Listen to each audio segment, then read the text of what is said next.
Olá, sejam todos muito bem-vindos em mais um programa de negócios. E no programa de hoje eu tenho uma convidada muito especial, doutora Giane, seja muito bem-vinda. Obrigada pelo convite. Muito bom tê-la aqui. Doutora Giane é advogada e hoje ela vai nos contar um pouco sobre a sua história, a sua carreira e passar muitas curiosidades na área em que ela atua. Doutora Giane, é muito bom tê-la aqui. Obrigada, é muito bom estar aqui. Eu acompanho você pelas redes sociais e acompanho o programa e agora eu estou aqui, né?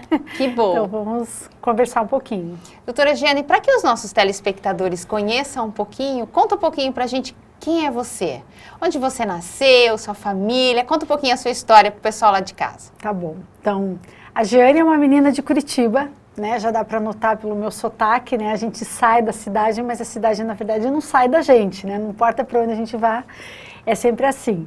Então, desde muito pequena, eu sabia que eu queria dar aula, que eu queria falar. Eu sempre gostei muito de público, eu gostava de aulas e eu gostava, assim, muito desse contato e realmente interagir com as pessoas.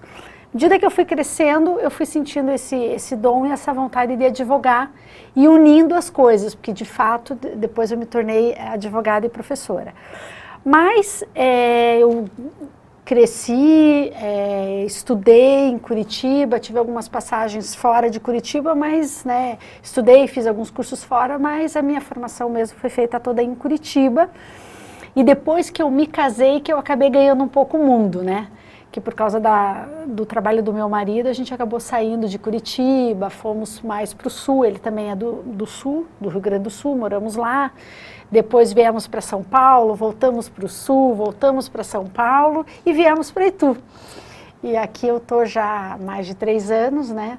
Nessa cidade, que é uma cidade que muito nos acolheu, uma cidade, é difícil de dizer, às vezes a gente vem de fora, se sente um pouco meio peixe fora d'água, né? Mas não foi o que aconteceu em Itu com a gente, até porque nós já tínhamos a experiência de termos vivido essas mudanças certo. Em outras cidades, e eu digo que realmente Itu foi uma cidade que nos acolheu, uma cidade que para nós assim foi um marco muito importante, né? Um momento profissional, um momento pessoal também. As nossas crianças estão crescendo aqui, né? As nossas crianças, elas têm sotaque muito mais ituano do que curitibano, né? O pai e a mãe falam como sulistas, mas as crianças não, as crianças são ituanas. E o clima também, e aí a gente foi conhecendo mais a cidade, fazendo amigos e nos estabelecemos aqui. E me fala uma coisa, você tem irmãos? Essa sua infância foi onde? Como é que foi? Conta pra gente, estudou em escola pública? Conta um pouquinho pra eu nós. tenho 2 irmãos, né? Um irmão e uma irmã, são mais velhos, eu sou a mais nova. Todos nós nascemos em Curitiba, nos criamos lá. A minha irmã, muito cedo, ela foi embora para a França, né? Nós somos brasileiros, mas somos de uma família de origem francesa, então os nossos pais colocaram a gente para estudar francês desde novinhos, né? E a minha irmã, muito cedo, ela é arquiteta, ela começou a trabalhar, a fazer alguns trabalhos em conjunto com escritórios fora do país, e aí até que chegou um momento em que ela foi de vez para a França, começou a trabalhar lá, daí conheceu o marido, se casou, tá lá, já tem a minha sobrinha, já tem uma filha, foi para lá, né? E o meu irmão, ele mora em Curitiba, morou muitos anos aqui em São Paulo também, mas ele é professor, né? Professor de história. E eu acabei crescendo nesse ambiente, né, de professores, né, então tá no sangue, né, embora eu tenha enveredado um pouquinho pro lado aí, né, o lado mais especialista, o lado do direito, mas todos lá em casa, de uma forma ou de outra, tem uma relação, assim, com o mundo acadêmico, né. E, Giane, você fez a faculdade onde? Curitiba? Curitiba, a minha formação é Curitiba, Faculdade de Direito de Curitiba, todas as pós, o meu mestrado, eu fiz tudo por Curitiba, no Paraná. E de onde saiu essa vontade de advogar? Tem alguém na família? Ou tem, não? Os Blanchet são uma família que tem vários advogados, né? Há anos atrás, quando eu comecei a estudar direito, evidentemente havia menos, né? Hoje já tenho mais primos e os tais primos de segundo grau que a gente fala, né? Na verdade é só maneira de falar, porque o primo mais próximo da gente, na verdade, tecnicamente já é 4º grau, né? Não é? Mas então hoje tem vários Blanchets que são da área do direito. Na época era o meu tio, irmão do meu pai, irmão do meio do meu pai. e que já era um advogado respeitado, um advogado pioneiro, precursor na sua área lá no Paraná, né? O meu pai, embora não fosse advogado, ele era mais da área técnica, mas ele também sempre teve esse lado, assim, esse gosto pelo direito e por ensinar, e a minha mãe é professora, socióloga, então acabou que eu fui enveredando aí por esse lado, um pouco por influência da família, mas por dom também. Desde pequena eu senti essa vontade, né? Desde pequena a gente vê o advogado gosta de falar, gosta, assim, tem sempre um ar de querer realmente ensinar e orientar, né? Porque até a advocacia que eu pratico é muito mais uma advocacia preventiva do que a atuação no litígio, né? Tem algumas questões processuais, etc., mas eu acabei atuando e me especializando na parte preventiva, né? Que é justamente evitar que a empresa tenha problemas. E isso tem tudo a ver com a minha formação e com as minhas atividades acadêmicas antes mesmo de me tornar advogada. E a sua especialidade hoje qual é? É empresarial. Quando a gente fala empresarial, é muita coisa. Né? Empresarial, em suma, é toda a advocacia que atende a empresa. Sim. Qual empresa? Todo tipo de empresa, né? Desde do empresário individual, desde as microempresas, desde as limitadas até as SAs, né? Tanto capital aberto quanto fechado. Então a gente vai se especializando. É claro que tem tanto assunto, né? Hoje em dia a empresa tem já tem muitos anos, mas sobretudo hoje em dia com a complexidade das relações, etc. A gente tem tantos assuntos que você acaba atuando mais num setor específico, que é a parte do societário, que é a criação de empresa, né? Você acompanha a empresa desde o nascimento, né? A criação da empresa, nos órgãos, né? Os registros que são necessários, na junta comercial, então desde a criação do nome, né? O auxílio, né, jurídico, todo o suporte jurídico para a empresa iniciar suas atividades, o registro de marca, né, que é um ativo da empresa, a gente vai ter a oportunidade de falar um pouquinho mais, né? E o dia a dia da empresa, né? Então essa parte societária, a parte de marcas, né, que hoje, justamente com uma concorrência cada vez mais acirrada, é normal que seja assim, e com a economia se desenvolvendo, isso tende a aumentar, né? Então, quanto maior a concorrência, a empresa ela tem que se destacar. Né? Então, por isso, essa questão toda afeta a marca da empresa, a identidade da marca, é um ativo muito importante da empresa. Então, hoje, as empresas estão mais preocupadas do que estavam anteriormente, há anos atrás. Né? Anos atrás, no nosso mercado, não era tão maduro para essas questões, né? A gente ouvia falar de marcas, da importância da marca, quando se falava dos Estados Unidos, de marcas estrangeiras, marcas muito famosas, né? Mas hoje não. Hoje é uma realidade muito presente para todos os tipos de empresas, né? A parte contratual, porque a empresa não vive sem contrato, né? Então, o primeiro contrato é o contrato da criação, mas depois ela tem uma relação intensa com os seus fornecedores, com os seus empregados, com uma relação com outros vendors, enfim, né? Então a empresa, ela acaba muitas vezes, né, a sua atividade, ela depende muito de contratos. Então, eu atuo nessa área contratual também. E é importante só, não querendo te interromper, mas até para a gente discutir alguma coisa sobre isso, a importância do contrato, porque hoje, infelizmente, muitas pessoas querem tratar as coisas, né, verbalmente. O que você diria para quem está assistindo a gente? Porque às vezes tem esse mito, né? Eu vou contratar um advogado, é muito caro, quanto custa isso, né? E eu posso contratá-la para você redigir o meu contrato. Né? Na verdade, foi muito bem colocado por você, porque na verdade é um mito, né? Sai muito mais caro depois consertar do que contratar um advogado preventivamente. E eu falo isso não só como advogada, mas como empresária também, como a gente sente na pele que se você começa uma relação, seja ela qual for, sem ela estar bem estruturada, a chance de você ter problema, ainda mais no nosso caso, que é a empresa, para ela sobreviver no Brasil, ela tem tantos desafios de toda a ordem, né? Ela já começar com falhas estruturais, já pode lá na frente dar um problema tão sério quanto você não ter contrato nenhum, né? Sim. Então, na verdade, o contrato em si, ele não tem uma forma específica. Tirando alguns contratos específicos definidos por lei, o que se negocia verbalmente é um contrato. Existe contrato verbal, existe todo tipo de contrato, até por gestos, né? Então, num leilão, ali quando você levanta a mão, você está anuindo, é um contrato também. Então, existem vários tipos de contratos, não precisa necessariamente ser redigido. Muito bem. O contrato não precisa necessariamente ser redigido, mas na vida corporativa, né, se você não tiver um documento escrito, a margem para interpretações, tanto de um lado quanto do outro, ela cresce bastante. Sim. E quando você não tem algo muito claro, a possibilidade de você ter problemas com o teu fornecedor ou com qualquer, né, com a outra parte, é muito grande. É por isso que os contratos, às vezes, eles são longos, eles são um pouco cansativos, porque o advogado, ele tem essa tendência de escrever tudo, nem que se repita. Então, assim, a orientação que a gente dá, às vezes, é assim que se repita para evitar dúvida. Porque o que o advogado tem que pensar? Quem vai ler o contrato do outro lado, muitas vezes, primeiro, não é um advogado. Sim. Nem sempre é um advogado, é a outra parte. Que, às vezes, pode ter um corpo jurídico para analisar o contrato, para negociar, mas, às vezes, não, né?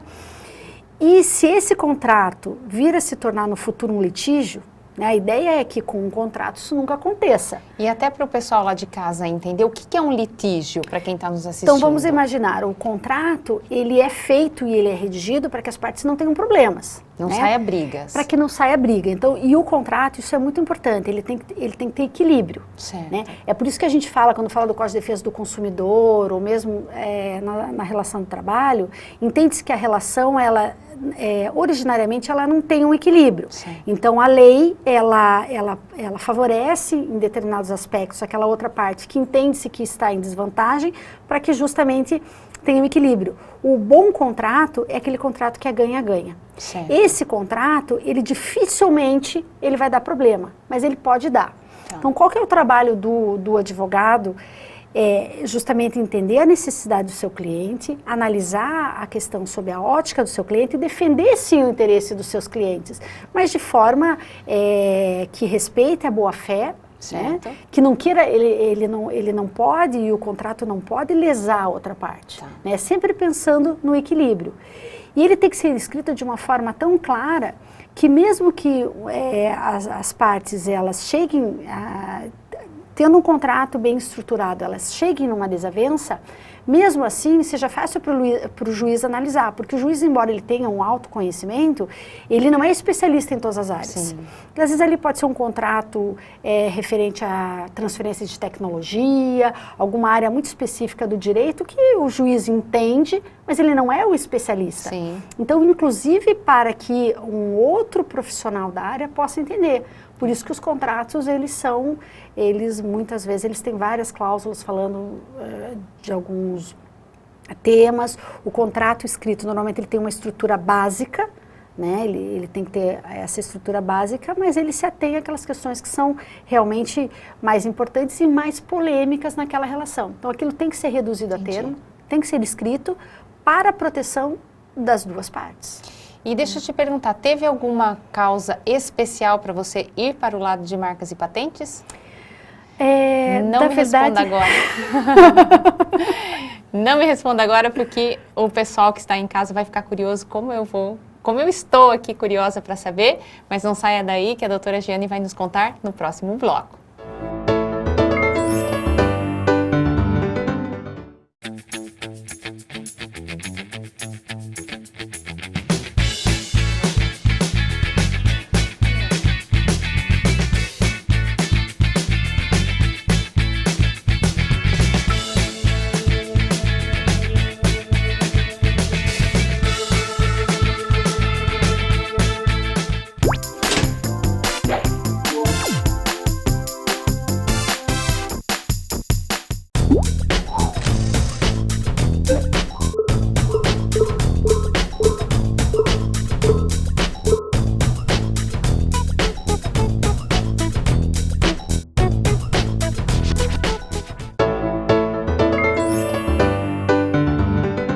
Estamos de volta no segundo bloco do nosso programa Café de Negócios. Eu estou aqui com a doutora Giane, que eu fiz uma pergunta para ela aqui no primeiro bloco que eu perguntei, doutora Giane, teve algum momento especial, algo que a fez, né, ir para essa especialidade de marca? A hora que ela foi me contar, eu não deixei porque a gente precisava ir para o comercial, então agora ela vai nos contar. Conta para a gente, doutora Giane. Então, na verdade, assim, eu comecei a minha carreira trabalhando em grandes empresas e empresas multinacionais. Então, eu trabalhei em jurídico de empresas multinacionais.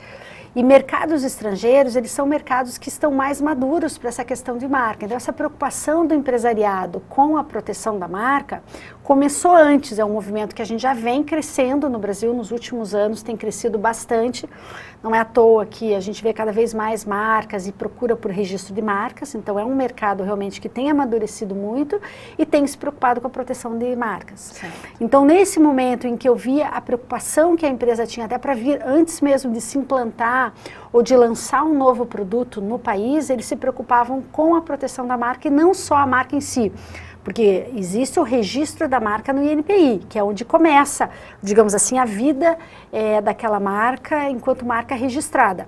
Mas tem toda uma questão de proteção depois daquela marca, da imagem da marca, né? Porque ela está protegida pelo INPI, ela é uma marca registrada, ela goza de proteção. Mas é preciso, né, aquela marca que é um ativo, que venha a ser um ativo da empresa e que ela vai ter um valor, né? Quanto mais a empresa se desenvolve e é reconhecida no mercado, ela passa a ter um valor. Certo. Então, hoje no Brasil, a gente já ouve falar, já lê, já estuda ranking de marcas.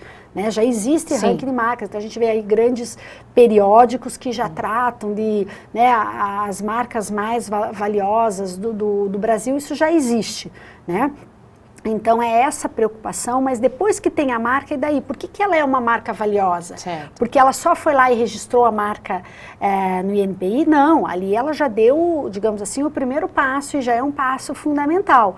Mas ela tem todo um arcabouço de proteção, toda uma preocupação. Então ela vai ter um site, no seu site ela vai ter lá hoje em dia, os sites têm termo de uso de site, política de privacidade, você tem dentro da empresa, você tem códigos de conduta dos próprios funcionários, certo, que esses códigos de conduta, eles têm várias finalidades, existem vários regulamentos, então até por questões de compliance na empresa, mas é também uma proteção da marca, porque o funcionário ou o empregado da empresa, ele é o embaixador da marca. Sim. Ele é o principal embaixador da marca. Então, como ele se porta com os seus clientes, como, vamos imaginar, uma indústria que tem uma rede de distribuição. Então, como que a rede de distribuição se porta lá na ponta com o consumidor final, desde o atendimento ao pós-vendas, que costuma dar mais problema, o atendimento, o ressarcimento, quando for o caso do consumidor, né?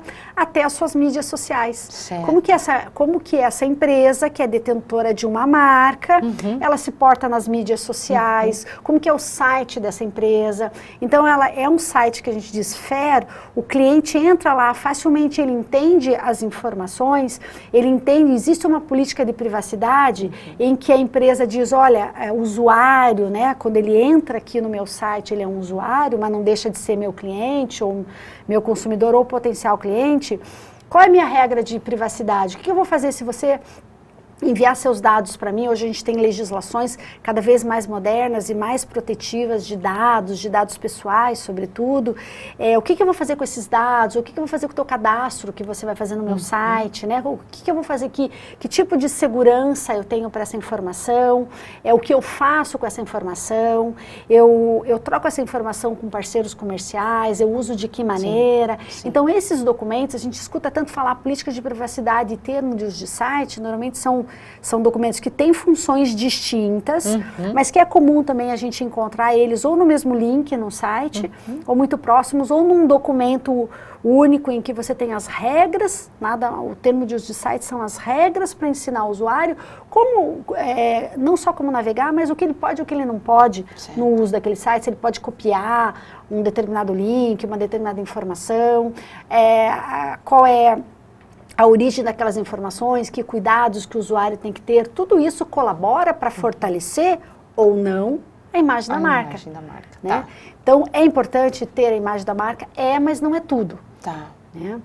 uma questão que perguntam muito, acontece muito no escritório, é uma preocupação que os empresários têm. Às vezes eles acham que porque eles já registraram a empresa e a empresa tem a sua razão social, certo, que coincide com a sua marca, certo, eles já estão protegidos. Não, o nome comercial é o nome com que aquela empresa vai ser, na verdade, registrada nos órgãos responsáveis no Brasil, né? No caso, uma empresa,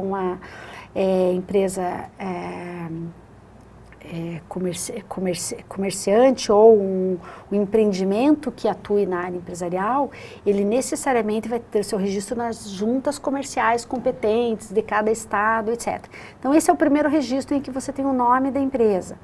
Depois tem o nome fantasia, certo, que muitas pessoas confundem com marca, tá, porque o nome fantasia também é chamado de nome de fachada ou nome de marca. Um nome que no momento em que o empresário está constituindo a sua empresa lá com a orientação do seu advogado, do seu contador, ele cria lá no seu contrato social, por exemplo, o seu nome fantasia. Existem regras também para a escolha desse nome fantasia, não é tão aleatório assim, tem que ter relação com a atividade da empresa, né? Senão fica muito fácil, né? Sim.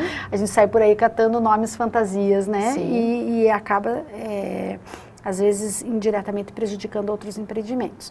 Então, o nome fantasia, ele vai constar naquele contrato social, por exemplo, por via de consequência, ele vai constar, às vezes, no cartão de CNPJ, né? Pode ser escolhido depois, ele também não é obrigatório, né? Então, esses são os nomes da empresa que começam lá no momento do registro, que todo empreendimento, né, empresarial, por excelência, precisa ter. certo, E dependendo do tipo de empresa, ele vai ter um nome diferente. Essa é a composição do nome comercial.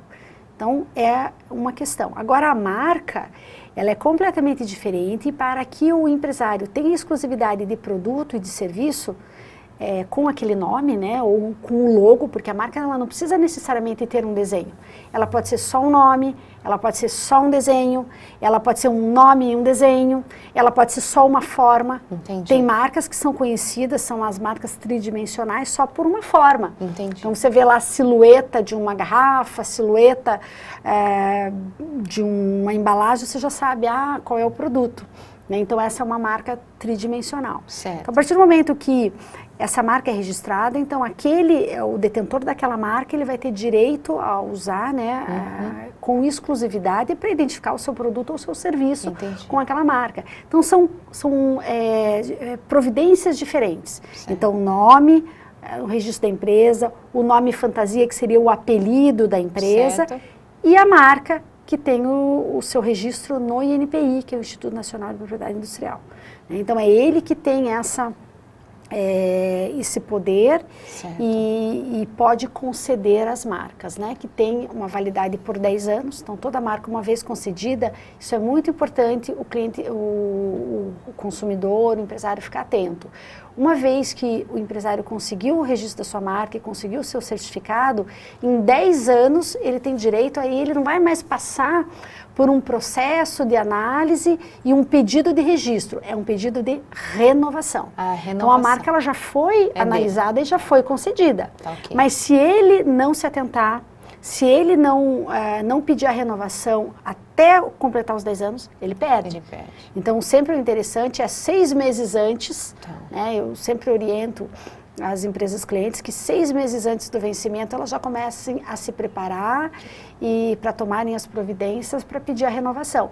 E esses 10 anos podem ser renovados sempre sucessivamente. Então isso é uma importância. Deixa eu te perguntar uma coisa, como é que você vê hoje a maturidade do empresário brasileiro em relação a isso? Porque a gente vê que fora daqui, né, talvez o mercado americano veja isso com mais efetividade. E aqui, doutora Giane, o que você falaria para o empresário brasileiro? Olha, cresceu muito. O que eu diria para o empresariado brasileiro?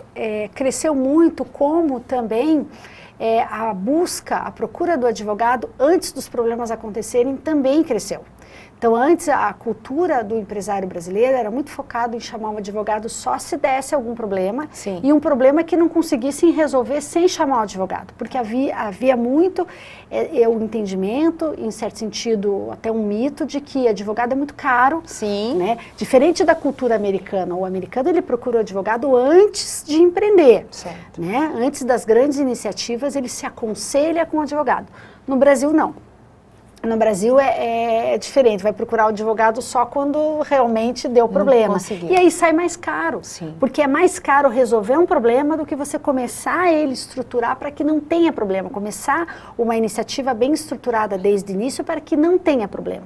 Então a advocacia preventiva, ela cresceu muito, né? Os advogados também amadureceram, porque é cada vez mais importante, eu falo isso muito para os meus clientes e dou treinamento também nessa área, porque eu também fui advogada corporativa durante muitos anos, né? Antes de eu abrir o meu escritório, eu passei por empresas e grandes escritórios empresariais, dizer o seguinte, o jurídico ele não é um mundo diferente do mundo corporativo, eles têm que estar casados, né? Então as metas, os objetivos, os KPIs, enfim, isso é muito importante que eles sejam construídos em conjunto para que essa área jurídica ela possa realmente dar um suporte que seja eficiente, que seja eficaz, que agregue valor para o negócio.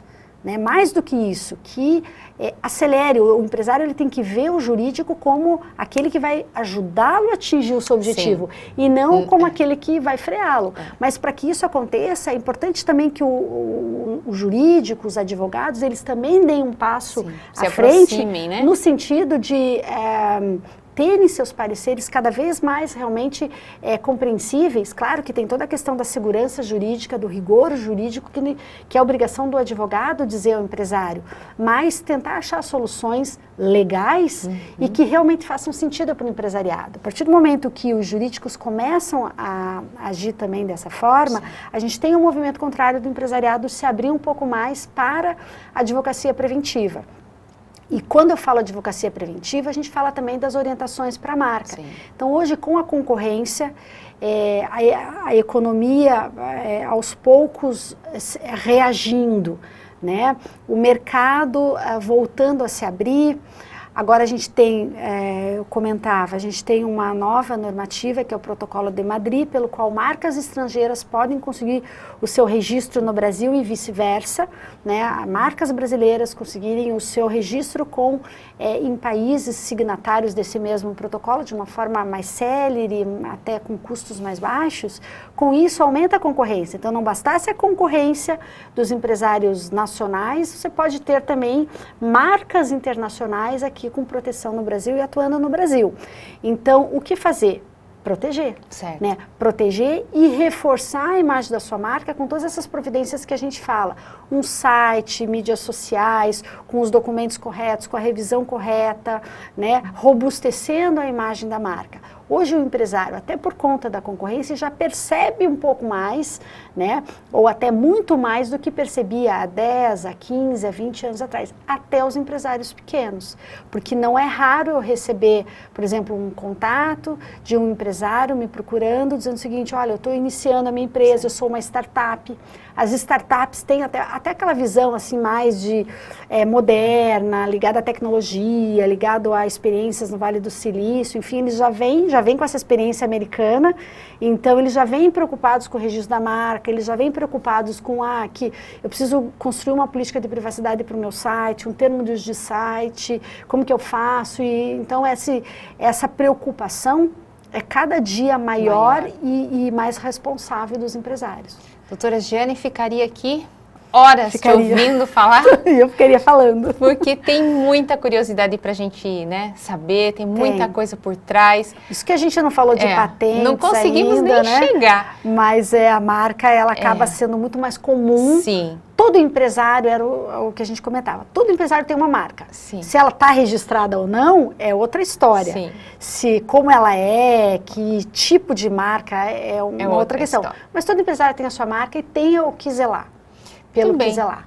Infelizmente o nosso tempo aqui é curto, mas fica aí o programa com gostinho de quero mais para que você volte aqui, conte agora a parte do patente. Volto com muito gosto. E a gente sempre deixa um minutinho final para que todos os nossos entrevistados olhem para aquela câmera, agradeça quem você queira agradecer, talvez né? Quem te ajudou durante toda essa sua jornada. Fica à vontade que a câmera é sua. Bom, eu agradeço a toda a equipe aqui da TV pelo convite, a doutora Érica, né? Mais do que, assim, uma grande referência, uma amiga, né? Agradeço, evidentemente, eu estou onde eu estou, agradeço, né, a Deus, agradeço a minha família, agradeço todas as pessoas que sempre estiveram junto comigo e que abriram portas, né? E desde lá do início, a minha formação, os meus professores, os primeiros gestores, enfim, todas essas pessoas que a gente conhece, né? Elas deixam um pouquinho delas com a gente e levam um pouquinho da gente, né? Então, assim, acho que foram experiências felizes que construíram essa profissional que eu sou hoje em dia, né? A gente às vezes erra, às vezes a gente acerta, mas a gente está sempre buscando acertar muito mais do que errar, e a gente vê aí sempre uma satisfação, o retorno dos nossos clientes, né? Essas referências que a gente recebe, esses feedbacks são sempre muito importantes. Então a gente está aqui, né, à disposição para outros bate-papos, espero que realmente haja essa oportunidade. Obrigada. Muito obrigada. E você que ficou com a gente até agora também quero agradecer, aproveitar para agradecer o Salão de Cabeleireiro Cláudia Costas, que é quem cuida dos meus cabelos, a Isa, que é a minha maquiadora. Muito obrigada por vocês também estarem na nossa vida, porque é muito importante, né, doutora Giane? Eu acho que esse networking, essa rede de relacionamento que faz com que a gente se mantenha por mais tempo. E eu te vejo no próximo programa. Tchau, tchau.